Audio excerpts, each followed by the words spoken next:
Hello everyone, welcome to my channel DM Learn Academy. DM Learn Academy YouTube প্ল্যাটফর্মে সবাইকে স্বাগত জানাই। বন্ধুরা, আশা করি তোমরা সবাই ভালো আছো। দেখো বন্ধুরা, চলে এসেছি আজকের একটি গুরুত্বপূর্ণ ভিডিও নিয়ে। দেখো, শিশু মনস্তত্ত্ব প্যাডাগজি থেকে আজকের একটি গুরুত্বপূর্ণ ভিডিও রয়েছে। ওকে, তোমরা দেখো, প্রাইমারি টেট 2024 ডিসেম্বরে যে পরীক্ষা হওয়ার কথা ছিল সেই পরীক্ষা কিন্তু হয়নি। তো বন্ধুরা, অবশ্যই করে 2024-এর পরীক্ষা কিন্তু 2025-এ অবশ্যই করে হতে পারে। ওকে, তো বন্ধুরা, আমার কাছে যতদূর খবর রয়েছে 2025 ফেব্রুয়ারি মাসের শেষের দিকে হয়তো প্রাইমারি টেটের নোটিফিকেশন বের হতে পারে। তো বন্ধুরা, গুরুত্বপূর্ণ একটি আপডেট রয়েছে আমার কাছে। 2025 ফেব্রুয়ারি মাসের শেষের দিকে কিন্তু প্রাইমারি টেটের নোটিফিকেশন বের হতে পারে। তাই অবশ্যই করে কিন্তু তোমাদেরকে এখন থেকে পড়াশোনা শুরু করতে হবে, কারণ তোমরা জানো সরকার কিন্তু খুব নোটিফিকেশন দেওয়ার পরে অল্প কিছু সময় কিন্তু হাতে রাখে। ওকে, কারণ দেখো, এখন কিন্তু অনেক চাকরি প্রার্থী যারা রাস্তায় পড়ে রয়েছে তাদের কিন্তু এখনো চাকরি দিতে পারছে না। ওকে, এবং 2023 সালেরও কিন্তু এখনো রেজাল্ট বের করতে পারছে না। তাই সরকার কিন্তু একটা দ্বন্দ্বের মধ্যে পড়ে রয়েছে, তাও চাপে পড়ে সম্ভবত 2025-এর কিন্তু 2024-এর টেট নিতে পারে। এবং তার জন্য আমার কাছে গুরুত্বপূর্ণ একটি আপডেট রয়েছে, যেটা ফেব্রুয়ারি মাসের শেষের দিকে কিন্তু নোটিফিকেশন বের হতে পারে। তাই অবশ্যই কিন্তু তোমাদের গুরুত্বপূর্ণ আপডেটটা দিলাম এবং তোমরা অবশ্যই পড়াশোনা শুরু করে দাও এখন থেকে। ওকে, তো বন্ধুরা, বেশ কিছুদিন আমার একটু সমস্যার জন্য আমি কিন্তু তোমাদেরকে ভিডিও দিতে পারিনি, তো বন্ধুরা তার জন্য সরি। তো বন্ধুরা দেখো, এখন থেকে কিন্তু কন্টিনিউয়াসলি আমি তোমাদের জন্য গুরুত্বপূর্ণ আপডেটগুলো এবং গুরুত্বপূর্ণ ভিডিওগুলো অবশ্যই দিতে থাকবো। তো বন্ধুরা, আজকে একটি গুরুত্বপূর্ণ ভিডিও নিয়ে হাজির হয়েছি। দেখো, শিশু মনস্তত্ত্ব প্যাডাগজি থেকে কিন্তু একটা গুরুত্বপূর্ণ ভিডিও নিয়ে হাজির হয়েছি। তো সিটেটের গুরুত্বপূর্ণ প্রশ্ন নিয়ে আলোচনা করবো। দেখো, 2012 জানুয়ারির যে সকল কোশ্চেনগুলো এসেছিল সেই সকল প্রশ্নগুলি নিয়ে আলোচনা করবো। দেখো, 30টা প্রশ্নের মধ্যে কিন্তু আমরা অর্ধেক প্রশ্ন নিয়ে আলোচনা করবো। আজকে রয়েছে পার্ট 1। ওকে, তো বন্ধুরা, আজকের ভিডিওটি খুবই গুরুত্বপূর্ণ হতে চলেছে।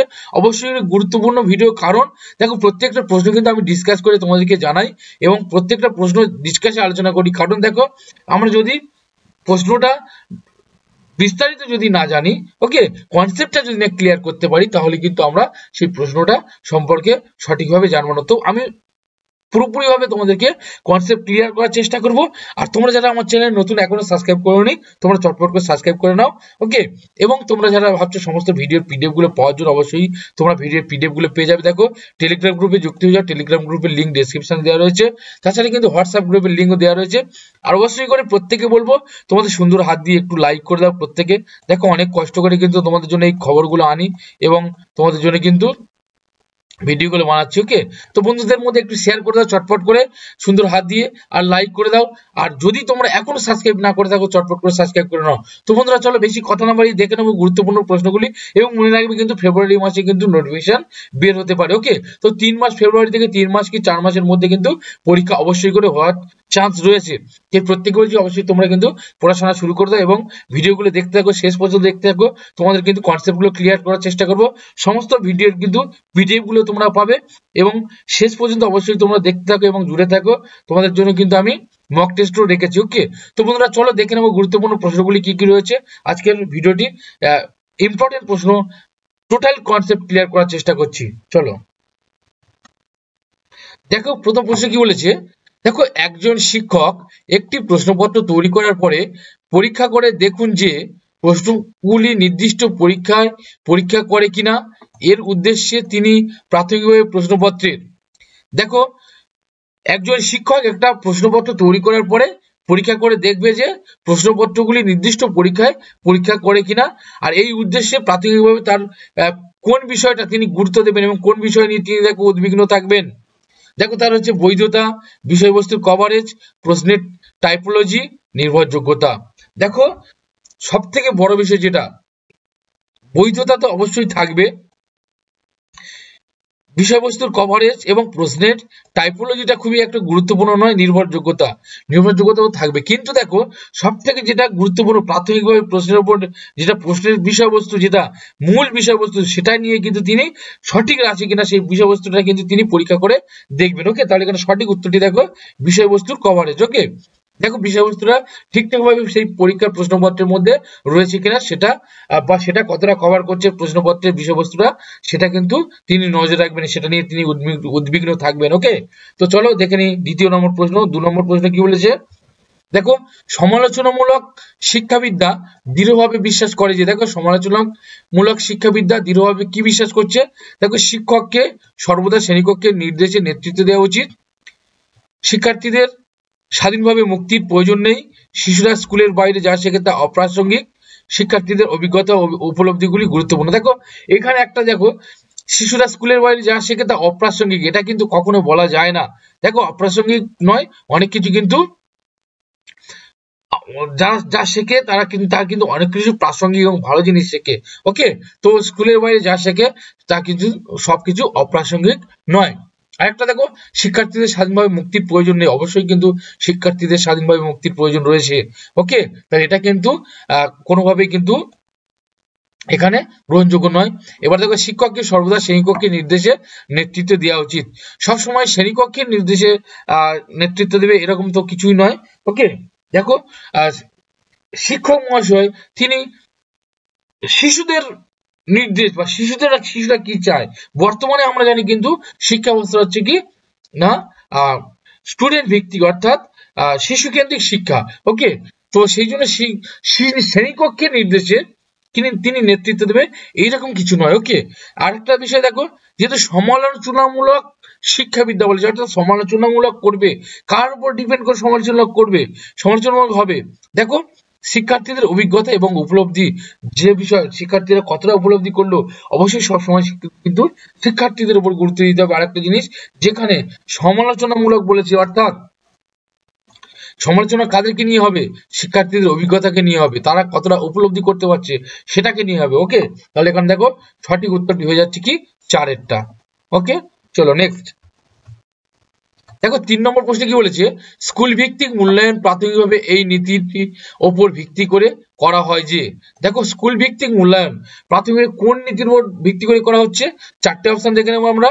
মূল্যায়ন খুব অর্থনৈতিক হওয়া উচিত, শিক্ষকরা তাদের শিক্ষার্থীদের ক্ষমতা ভালো জানেন, বহিরাগত পরীক্ষকদের চেয়ে শিক্ষার্থীদের সর্বদা উচ্চ গ্রেড পেতে হবে, স্কুলগুলি পরীক্ষার বাহ্যিক সংস্থাগুলির চেয়ে বেশি দক্ষ। দেখো কোন নীতিটির উপর ভিত্তি করতে হবে, মূল্যায়ন খুব অর্থনৈতিক হওয়া উচিত। দেখো মূল্যায়ন কেবলমাত্র খুব অর্থনৈতিক হবে এরকম তো কোনো বিষয় নয়, মূল্যায়নের সঙ্গে অর্থনৈতিক সম্পর্কটা তেমন কিছু নেই, তাহলে এটাকে আমরা এলিমিনেট করে দিলাম। তারপরে দেখো শিক্ষকরা তাদের শিক্ষার্থীদের ক্ষমতা ভালো জানেন, বহিরাগত পরীক্ষকদের চেয়ে। অবশ্যই দেখো যখন স্কুল ভিত্তিক মূল্যায়ন যেটা করা হবে সেটা হচ্ছে কি প্রাথমিকভাবে স্কুল শিক্ষকদের উপর কিন্তু ডিপেন্ড করা দরকার উচিত বা ডিপেন্ড করা উচিত, ঠিক আছে। কারণ দেখো একটা স্কুল ভিত্তিক যখন মূল্যায়ন হবে, বহিরাগত পরীক্ষক তারা যে প্রশ্নগুলো করে বা তারা যে প্রশ্নগুলো নিয়ে তারা মূল্যায়ন করে, সেইগুলো কিন্তু তারা যে আমাদের বিদ্যালয়ের যে শিক্ষকরা তারা সঠিকভাবে জানে, তাদের মানে বিদ্যালয়ের শিক্ষকদের চেয়ে তারা কিন্তু সঠিকভাবে জানে না। কারণ দেখো বিদ্যালয়ের শিক্ষকরা কিন্তু কি করে না, ছাত্রছাত্রীদের সঙ্গে সবসময় পড়ে রয়েছে, তাদেরকে শিক্ষাদান করছে, তাদেরকে সহযোগিতা করছে, তারা কিন্তু ছাত্রছাত্রীদের ভালো মন্দটা ভালো জানে। ওকে, বহিরাগত পরীক্ষকরা কিন্তু সেটা সব থেকে ভালো জানে না। ওকে, তাহলে এখানে সঠিক উত্তরটি কি হবে, দেখো অবশ্যই করে কিন্তু 2-এরটা হয়ে যাবে। ওকে, কারণ দেখো শিক্ষকরা শিক্ষার্থীদের ভালো ক্ষমতা ভালো জানেন বহিরাগত পরীক্ষকদের চেয়ে। আর একটা দেখো শিক্ষার্থীদের সর্বোচ্চ উচ্চ গেট পেতে হবে এরকম তো কিছু বিষয় না, উচ্চ গেট পেতে হবে এরকম উচ্চ গেট পেলে সে ভালো ছেলে এরকম কিছু নয়। আর স্কুলগুলির পরীক্ষা বাহ্যিক সংস্থাগুলির চেয়ে বেশি দক্ষ, এটা তো কোনোভাবেই নয়। ওকে, তো চলো নেক্সট পরেরটা। এবার দেখো শিক্ষার্থীরা স্বতন্ত্র পার্থক্য প্রদর্শন করে, তাই শিক্ষকের রুচি। দেখো শিক্ষার্থীরা স্বতন্ত্র পার্থক্য অর্থাৎ নিজে একটা আলাদা তাদের মধ্যে স্বতন্ত্র রয়েছে, তারা নিজেরা তাদের মধ্যে ভিন্ন পার্থক্য রয়েছে, ঠিক আছে, তাদের নিজস্ব সত্তা বজায় রয়েছে, তা সেই দিক থেকে তারা কিন্তু প্রত্যেকে আলাদা, তাদের মধ্যে পার্থক্য অবশ্যই থাকবে।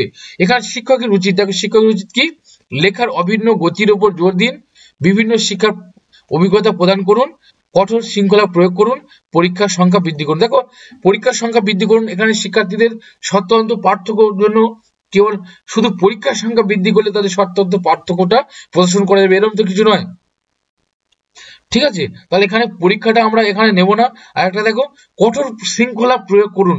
কঠোর শৃঙ্খলা প্রয়োগ করলে তাদের মধ্যে সত্যত্ব পার্থক্য কখনো কিন্তু তাদেরকে আমরা নির্দেশ করতে পারবো না। তারা কিন্তু ভয়ে জোরে সোরে মেরে থাকবে, তার নিজের মধ্যে যে কোয়ালিটি আছে সেটা কিন্তু সে প্রকাশ করবে না। ওকে, একে অপরের মধ্যে যেটা রয়েছে, যে সুপ্ত প্রতিভা লুকিয়ে রয়েছে, সেটা কিন্তু তারা কখনো প্রকাশ করবে না। তাহলে এখানে দেখো, কঠোর শৃঙ্খলা প্রয়োগটা এখানে কোনোভাবে করা যাবে না। আর একটা দেখো, বিভিন্ন শিক্ষার অভিজ্ঞতা প্রদান করুন। আর একটা লেখার অভিন্ন গতির উপর জোর দিন। এটা তো লেখার অভিন্ন গতির উপর জোর দিলে শুধুমাত্র লেখার মধ্যে দিয়ে তাদের সত্যত্ব পার্থক্য করা যায় না, তাহলে এটা কিন্তু কোনোভাবেই নয়। আর একটা দেখো, বিভিন্ন শিক্ষার অভিজ্ঞতা প্রদান করুন। অবশ্যই দেখো, একটা শিক্ষার্থী বা অনেকগুলো শিক্ষার্থীর মধ্যে যদি বিভিন্ন বিভিন্ন আমরা শিক্ষার অভিজ্ঞতা প্রদান করে থাকি, তাহলে কিন্তু তাদের মধ্যে একটা সত্যতা প্রকাশ পেয়ে যাবে। কারণ দেখো, বিভিন্ন শিক্ষার্থী বিভিন্ন রকম ভাবে শেখে এবং তারা বিভিন্ন ভাবে অভিজ্ঞতা গ্রহণ করে। আর অভিজ্ঞতার মধ্যে আমরা যদি সেই অভিজ্ঞতাগুলো আবার তাদেরকে আমরা রিপিট করতে বলি, বা তাদেরকে আমরা ধরি, তারা কে কোন অভিজ্ঞতা অর্জন করেছে, তারা সঠিক অনেকে বিভিন্ন রকম ভাবে কিন্তু সেই অভিজ্ঞতাগুলি বলবে। ঠিক আছে, তাহলে তার মধ্যে দিয়ে কিন্তু প্রত্যেকের আমরা স্বতন্ত্র পার্থক্য দেখতে পাবো। ওকে, তাহলে এখানে দেখো সঠিক উত্তরটি হয়ে গেল 2-এরটা। নেক্সট দেখো, 5 নম্বর প্রশ্ন কি বলেছে, ভাইগটস কি? দেখো এখানে বানানটা একটু ভুল রয়েছে, ভাইগটস কি হবে? ভাইগটস কি? শিশুদের শেখার ক্ষেত্রে নিচের কোন উপাদানের ভূমিকার গুরুত্বের উপর জোর দিয়েছেন? দেখো আমরা জানি কি যে ভাইগটস কি কিন্তু সামাজিক শিক্ষণ তত্ত্ব রয়েছে, সেটা আমরা সবাই জানি। ওকে, তো ভাইগটস কি কোনটার উপর জোর দিয়েছে? অবশ্য দেখো, সামাজিকের উপর জোর দিয়েছে অবশ্যই করে, এটা তোমরা সবাই জানো। ওকে, চলো নেক্সট দেখো, 6 দাগে একজন শিক্ষক তার শিক্ষার্থীদের বুদ্ধি পরীক্ষা করার জন্য বিভিন্ন ধরনের কাজ ব্যবহার করেন। তাহলে দেখো, বুদ্ধি পরীক্ষা করার জন্য বিভিন্ন ধরনের কাজ ব্যবহার করেন। তিনি কি করছে? দেখো, পিয়াগেটের জ্ঞানীয় তত্ত্বের বিকাশ ব্যবহার করছেন, কোলবাগের নৈতিক বিকাশ তত্ত্ব, গার্ডনারের একাধিক বুদ্ধিমত্তার তত্ত্ব, ভাইগটস্কি সামাজিক সাংস্কৃতিক তত্ত্ব দ্বারা প্রভাবিত। দেখো, যখন বুদ্ধির পরীক্ষা বিষয় আসছে, তখন কিন্তু আমরা অবশ্যই সেটা দেখে নেব কি, গার্ডনারের কিন্তু একাধিক বুদ্ধিমত্তার তত্ত্ব, গার্ডনারের একাধিক বুদ্ধিমত্তার তত্ত্ব। ওকে, চলো নেক্সট দেখো, 7 নম্বর প্রশ্ন কি বলেছে, একজন শিক্ষক কখনই নিজের প্রশ্নের উত্তর দেন না, তিনি তার ছাত্রদের উত্তর প্রস্তাব করতে, দলগত আলোচনা করতে এবং সহযোগিতামূলক শিক্ষা গ্রহণ করতে উৎসাহিত করেন। এই পদ্ধতির নীতির উপর ভিত্তি করে দেখো, শিক্ষক কিন্তু তাকে সরাসরি প্রশ্নের উত্তর দেবে না, তার উত্তর প্রস্তাব করতে এবং দলগত আলোচনা করতে, সহযোগিতামূলক শিক্ষা গ্রহণ করতে কিন্তু উৎসাহিত করবে। বর্তমান শিক্ষা ব্যবস্থা আমরা সেটা জানি যে as a teacher, friend, philosopher and guide. Okay, তো সেই দিক থেকে দেখো, এখানে এটা এই পদ্ধতি, এই নীতিটি বা এই পদ্ধতি নীতিটি ওপর ভিত্তি করে। কে ভিত্তি করে? দেখো, সক্রিয় অংশগ্রহণ, নির্দেশনামূলক উপাদানের সঠিক সংগঠন, একটি ভালো উদাহরণ স্থাপন, একটি রোল মডেল হওয়া, শেখার প্রস্তুতি।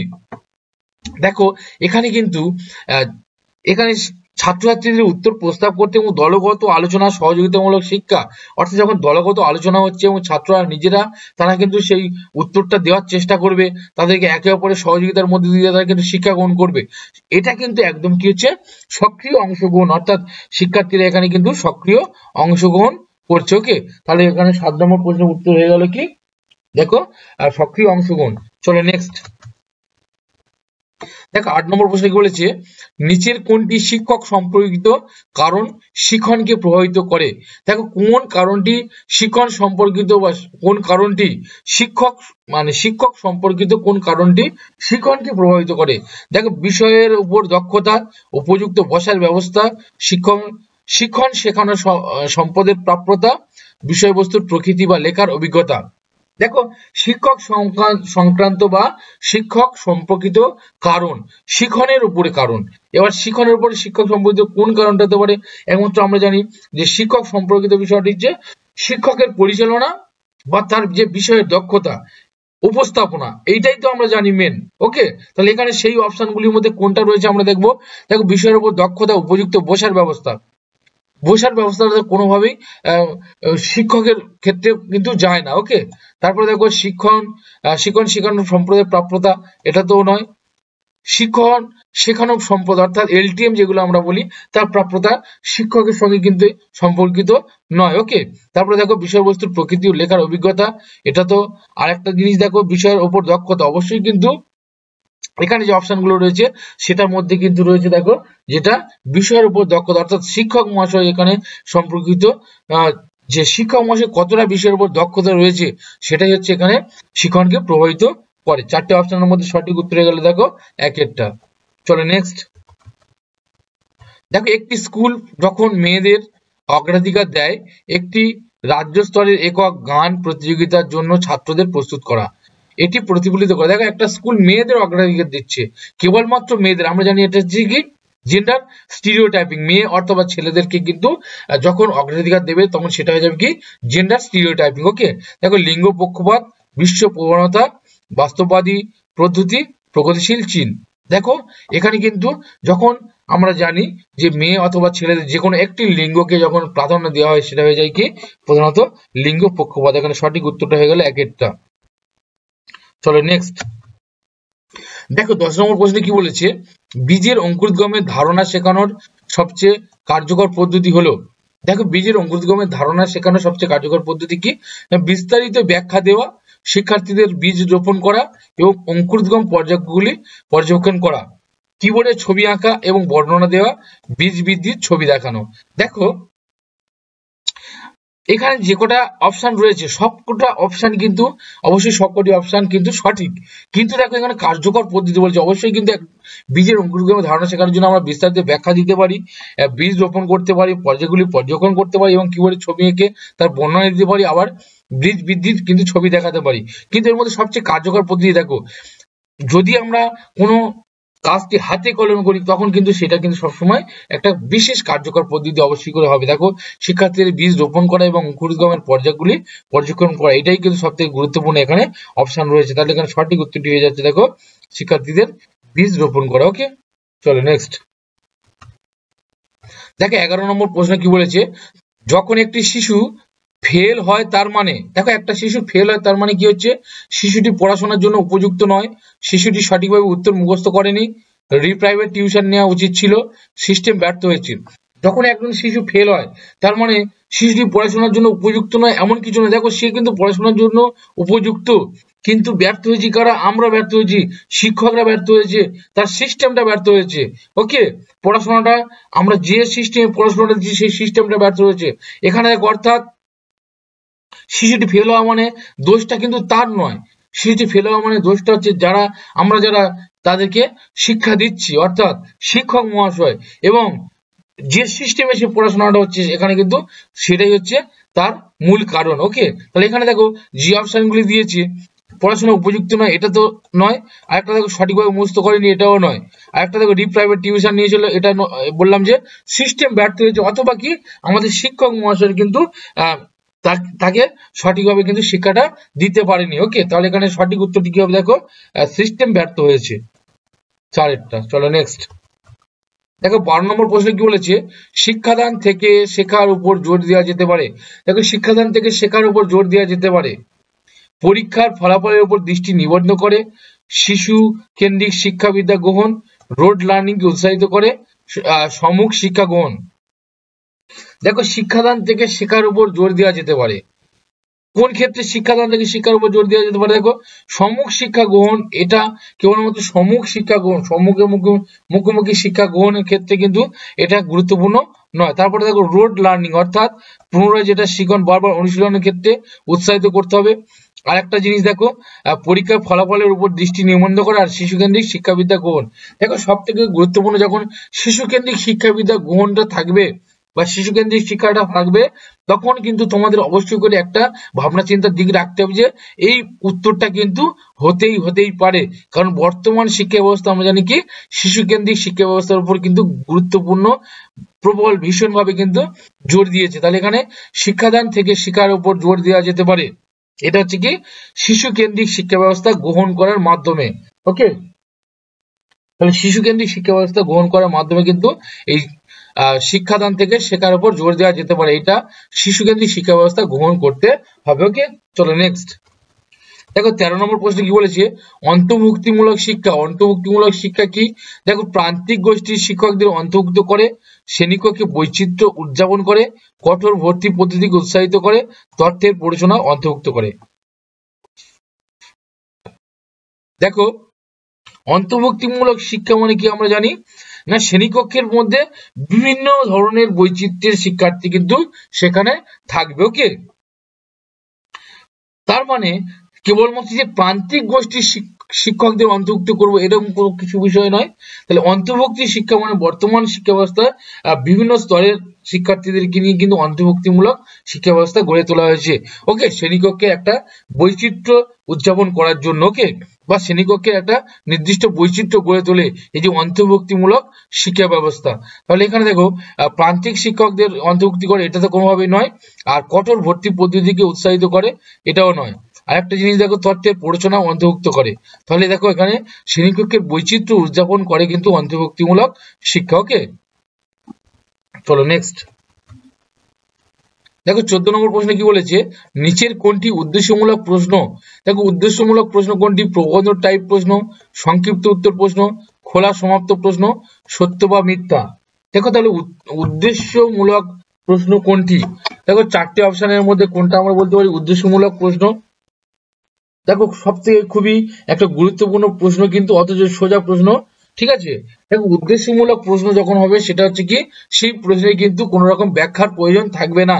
দেখো প্রবন্ধ টাইপ প্রশ্ন কিন্তু ব্যাখ্যার প্রয়োজন অবশ্যই রয়েছে, সংক্ষিপ্ত প্রশ্ন ব্যাখ্যা দিতে, আর খোলা সমাপ্ত প্রশ্ন অর্থাৎ মুক্ত প্রশ্নের ক্ষেত্রেও কিন্তু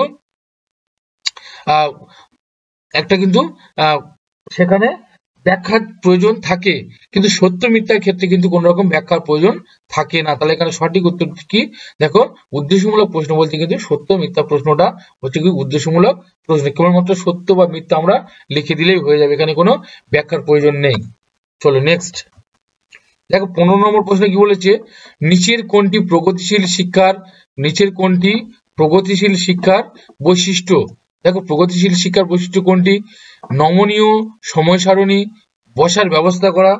ঠিক আছে, তারপরে দেখো 2 নম্বর কি বলেছে, নির্দেশনা শুধুমাত্র নির্ধারিত পাঠ্যপুস্তকের উপর ভিত্তি করে, পরীক্ষায় ভালো নম্বর পাওয়ার উপর জোর দেওয়া, ঘন ঘন পরীক্ষা এবং পরীক্ষা।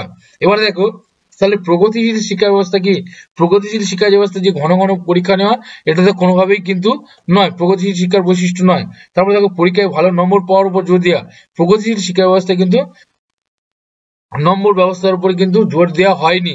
ঠিক আছে, তারপরে দেখো বলছি নির্দেশনা শুধুমাত্র নির্ধারিত পাঠ্যপুস্তকের উপর ভিত্তি করে, কেবলমাত্র শুধুমাত্র পাঠ্যপুস্তকের উপর ভিত্তি করে না প্রগতিশীল শিক্ষা ব্যবস্থাটা। ঠিক আছে, তাহলে এখানে সঠিক উত্তরটি কি হয়ে যাবে? দেখো অবশ্যই দেখো একটা পড়ে রয়েছে নমনীয় সময় সারণী এবং বসার ব্যবস্থা। দেখো একটা শিক্ষা ব্যবস্থার ক্ষেত্রে এবং একটা শিক্ষালয় বা বিদ্যালয়ে নমনীয় সময় সারণী থাকবে, অর্থাৎ তার নির্দিষ্ট সেই সময় সারণী রুলস বা যে সময়টা থাকবে সেই সময়টা নির্দিষ্ট করে কিন্তু মানা থাকবে না। শিক্ষার্থীদের ক্ষেত্রে কিন্তু একটা নমনীয় বিষয় থাকবে এবং একটা সুন্দরভাবে বসার ব্যবস্থা থাকবে, সেখানে শিক্ষার্থীরা একে অপরের সঙ্গে মিলেমিশে বসতে পারবে, একে অপরের মধ্যে কিন্তু তারা একটা কনভারসেশন করতে পারবে এবং সেই ক্লাসের মধ্যে কিন্তু সমস্ত ধরনের শিক্ষার্থীরা সুন্দরভাবে বসতে পারবে এবং তাদের কিন্তু নির্দিষ্ট কোনো সময় থাকবে না। ওকে, তো সেই ক্ষেত্রে দেখো একটা নমনীয় সময় সারণী এবং এক নির্দিষ্ট বসার ব্যবস্থা হচ্ছে প্রগতিশীল শিক্ষা ব্যবস্থার কিন্তু একটা গুরুত্বপূর্ণ বৈশিষ্ট্য। ওকে, তো বন্ধুরা দেখো এই ছিল গুরুত্বপূর্ণ আমাদের আজকের 15টি প্রশ্ন। তো আশা করি প্রত্যেকটি প্রশ্ন ভালো লেগেছে। যদি ভালো লাগে প্রত্যেককে বলবে একটু করে লাইক করে দিতে এবং সঙ্গে সঙ্গে বন্ধুদের মধ্যে একটু শেয়ার করে দিতে, এবং যদি তোমরা আমার চ্যানেলে নতুন হও অবশ্যই প্রত্যেকে চটপট করে একটু সাবস্ক্রাইব করে নাও এবং পাশে থাকা বেল আইকনটি প্রেস করে রাখো। তো বন্ধুরা প্রত্যেকে ভিডিওটি দেখার জন্য অসংখ্য ধন্যবাদ।